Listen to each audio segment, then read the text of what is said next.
Oi, terceiro ano, tudo bem? Olha, vamos para a nossa aula de história. Eu quero pedir para que vocês abram o livro na página 258.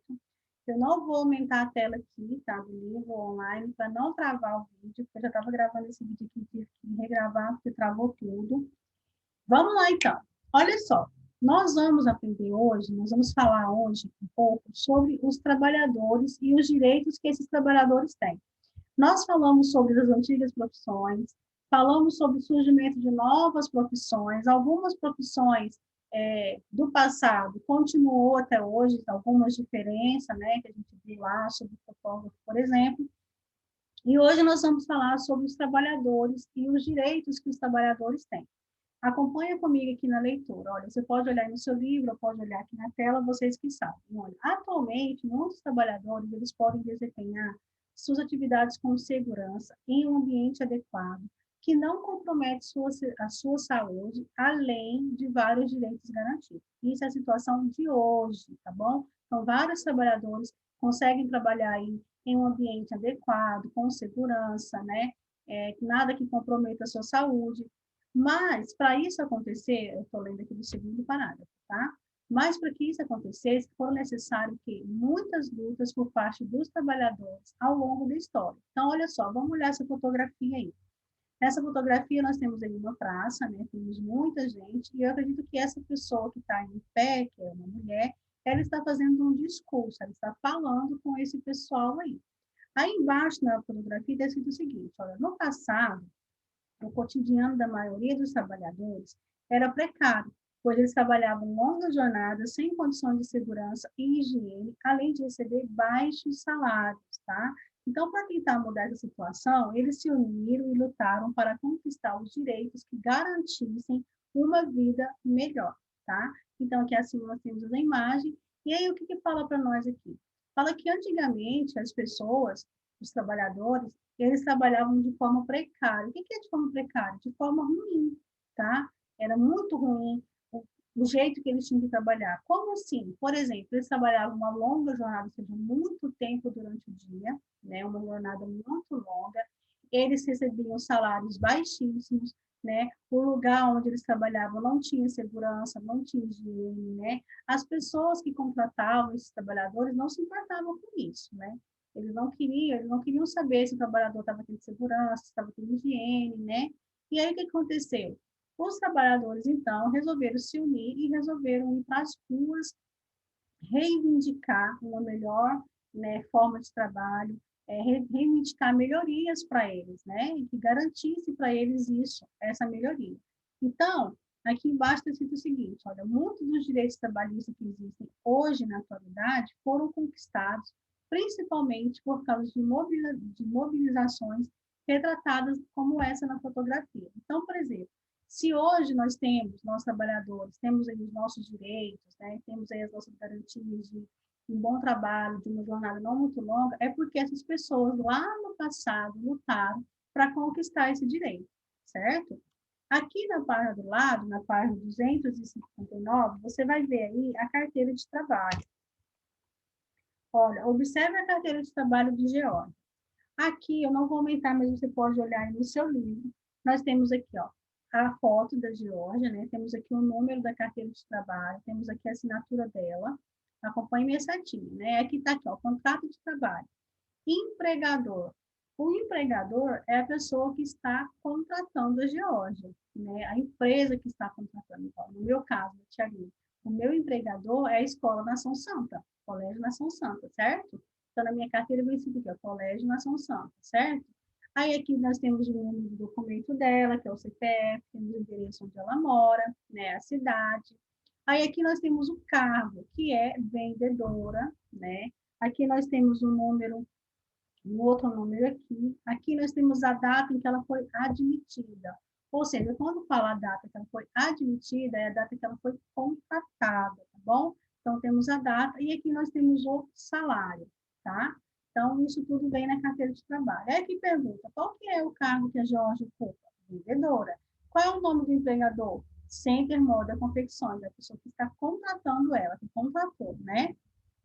Então, o que você sabe sobre a importância da carteira de trabalho? Então, vamos ver lá Qual que é a importância da carteira de trabalho? Vamos ler aqui comigo. Olha, de acordo com a lei, toda pessoa contratada para trabalhar, ela deve ser obrigatoriamente registrada na carteira de trabalho, que é esse documento mostrado acima aí, tá?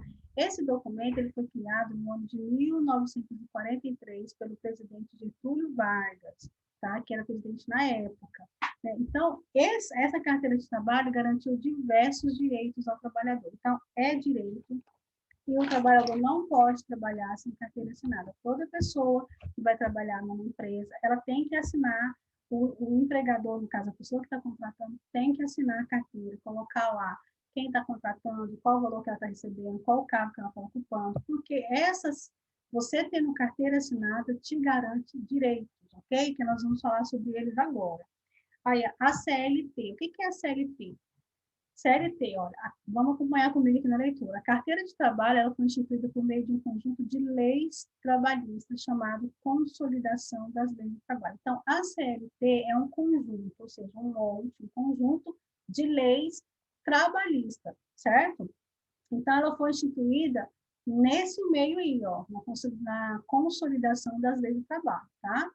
Além da criação do documento, no caso da carteira de trabalho, a CLT, que são um conjunto de leis, garantiu outros direitos importantes para os trabalhadores. Vamos ver quais são esses direitos? Por exemplo, jornada de trabalho de 8 horas diárias. Por exemplo, um trabalhador não pode trabalhar mais que 8 horas diárias por dia. Isso é lei aqui no Brasil. Acontece, às vezes, a pessoa trabalhar mais? Acontece, mas a pessoa que trabalhar mais que 8 horas por dia, ela precisa receber hora extra, ok? Nós vamos chegar lá. Todo trabalhador tem direito às férias anuais, ou seja, uma férias por ano e tem que ser remunerada. Lembra que eu falei que remunerada é quando você recebe?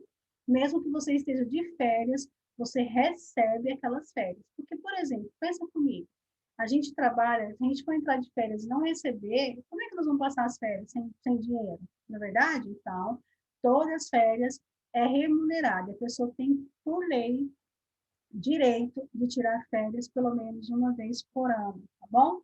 O salário mínimo. Todo mundo não recebe menos que um salário mínimo. O salário mínimo hoje é R$ 1.045. Então, ninguém pode ter a carteira assinada e receber menos que R$ 1.045. O salário mínimo é direito de qualquer trabalhador. Ele pode receber mais? Sim, claro. Mas menos que R$ 1.045 na carteira assinada, ele não pode. É lei, né? E pagamento de hora extra. Trabalhei mais que 8 horas por dia, eu tenho que receber aquelas horas que eu trabalhei, a mais. Não posso trabalhar e não receber, ok? Descanso semanal remunerado, ou seja, o que é descanso semanal? Todo final de semana a gente descansa, nós somos remunerados, mesmo não estando trabalhando no final de semana. É um direito nosso conquistado, certo? E licença maternidade. A licença maternidade é quando a pessoa fica grávida, a mulher ganha neném e ela fica em casa, antes era 4 meses e agora 6 meses, ela fica recebendo pelo governo, né? O governo paga, é um direito dela, recebendo durante 6 meses em casa, para ela ter o tempo ali dela cuidar do filho dela, né? 6 meses geralmente é o tempo em que a criança está sendo amamentada, a criança pequena depende da mãe. Então, é um direito. Toda mulher, quando ganha neném, ela recebe essa licença maternidade, tá? Que antes era 4 meses e agora é 6 meses. Ok? Ficou entendido? E aí, a justiça social, vamos ler aqui comigo, olha, a fonte está certinha, pode ser conquistada por meio da mobilização dos trabalhadores em defesa de seus direitos. É importante também que os governantes tomem iniciativas para melhorar a vida de pessoas menos favorecidas, promovendo maior igualdade de oportunidades. Então, nosso conteúdo de hoje foi esse. O que nós aprendemos? Aprendemos que nem antigamente as pessoas não tinham os direitos que têm hoje, né? Não tinha as leis que garantissem, né, o bom desempenho do trabalhador, né, o bom... E aí, o que acontece? Antigamente não tinha isso, os trabalhadores brigaram, lutaram e conquistaram isso, tá? E uma das coisas que foram conquistadas foi tudo isso aqui, ó, jornada de trabalho de 8 horas, férias anuais remuneradas, salário mínimo. E aí vocês vão fazer para mim atividades na página 261, só, tá? Aqui, 261. Agora eu quero que vocês prestem atenção numa coisa. Olha aqui para mim, ó. Deixa eu colocar aqui na página para a gente poder. Deixa eu subir aqui, que eu acho que vai ser mais fácil. Aqui. Tá vendo essa partezinha aqui, ó? O trabalho em sociedades indígenas. Isso aí está na página 253. Deixa eu ver.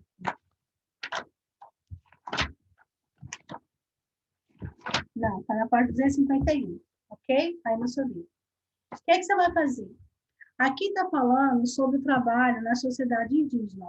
Prestem atenção, porque isso aqui faz parte do trabalho valendo nota de vocês, tá? Trabalho de história. Olha só, os indígenas têm sua própria maneira de organizar o trabalho. Eles não costumam trabalhar para sucumbir riquezas, para acumular riquezas, e sim para atender às suas necessidades no dia a dia. Assim, utilizam da natureza apenas o que realmente precisa para viver. Então, veja como é feito o trabalho na aldeia dos Arauetés. Aqui está falando sobre como que é feito o trabalho nessa tribo aqui, ó, nessa sociedade indígena. O que eu quero que vocês façam? Eu pedi para que vocês façam uma pesquisa sobre qualquer sociedade indígena que vocês vão escolher. Vão lá no Google e pesquisa lá. Tribos indígenas no Brasil, sociedade indígena no Brasil. Vai aparecer um monte de sociedades indígenas lá para vocês. Vocês vão escolher uma. E aqui vocês escolherem, vocês vão escrever para mim lá nome, localização dessa sociedade indígena, do que eles vivem, qual que é a alimentação deles. Vai fazer uma pesquisa sobre essa tribo para mim e vai colocar características deles. Eu coloquei lá na listinha de trabalho para vocês fazerem, o que eu quero que vocês façam. É para fazer um trabalho com folha com pauta, né? Do que eu falei, folha pautada, quero capa, trabalho de história, bonitinho, imagem, cabeçalho, caprichem na letra, tá valendo nota. Então, trabalho de história é escolha uma sociedade indígena, faça uma pesquisa sobre ela e escreva para mim lá. O que você vai pesquisar? As características, do que se alimentam, qual que é o tipo de trabalho que eles fazem, tá? E tudo isso, tudo que vocês acharem interessante, né? Nessa pesquisa que vocês fizerem dessa sociedade, vocês vão colocar para mim nesse trabalho, ok? Aí o trabalho é para entregar dia 5 de outubro, eu já falei. E aí, qualquer coisa, vocês podem me procurar, tá bom? E história, então, por enquanto é só isso. Beijos para vocês e até amanhã.